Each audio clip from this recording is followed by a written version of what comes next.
क्या आपने कभी सोचा है कि जिस साधारण से दिखने वाले बेलपत्र को हम हर सोमवार महादेव पर चढ़ाते हैं, उसके भीतर साक्षात शक्तियों का एक पूरा ब्रह्मांड बसता है।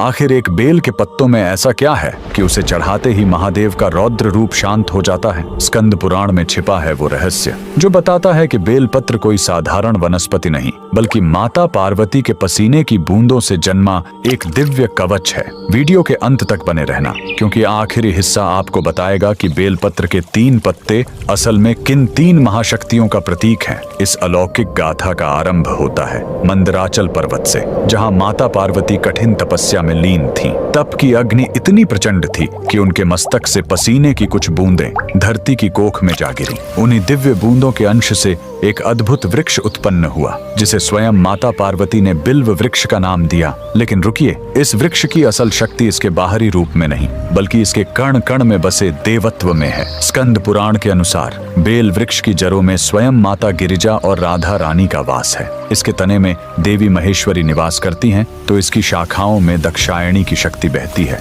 यहाँ तक कि इसके पत्तों में माता पार्वती और इसके फलों में साक्षात देवी कात्यायनी विराजती हैं। क्या आप जानते हैं, इसके नुकीले कांटों में भी करोड़ों शक्तियों का पहरा माना गया है। अब प्रश्न उठता है कि आखिर महादेव को ये इतना प्रिय क्यों है? महादेव का स्वभाव अग्निमय और रौद्र है। वे विष के प्रभाव और ब्रह्मांड की ऊर्जा को अपने भीतर समेटे हुए हैं। बेलपत्र की प्रकृति अत्यंत शीतल और शुद्ध होती है। जैसे ही ये पत्ता शिवलिंग को स्पर्श करता है, यह महादेव की उस प्रचंड ऊष्मा को सोख लेता है और उन्हें परम शांति प्रदान करता है। इसके साथ ही इसके 3 पत्ते कोई संयोग नहीं है। ये साक्षात महादेव के त्रिनेत्र, उनके त्रिशूल और सृष्टि के त्रिदेव ब्रह्मा, विष्णु, महेश के प्रतीक माने जाते हैं। शिव पुराण कहता है कि जो भक्त एक बेलपत्र भी श्रद्धा से अर्पित करता है, उसके 3 जन्मों के पाप ऐसे नष्ट हो जाते हैं जैसे अग्नि में तिनका। यह केवल एक पत्ता नहीं, बल्कि भक्त के पूर्ण समर्पण का हस्ताक्षर है। तो अगली बार जब आप बेलपत्र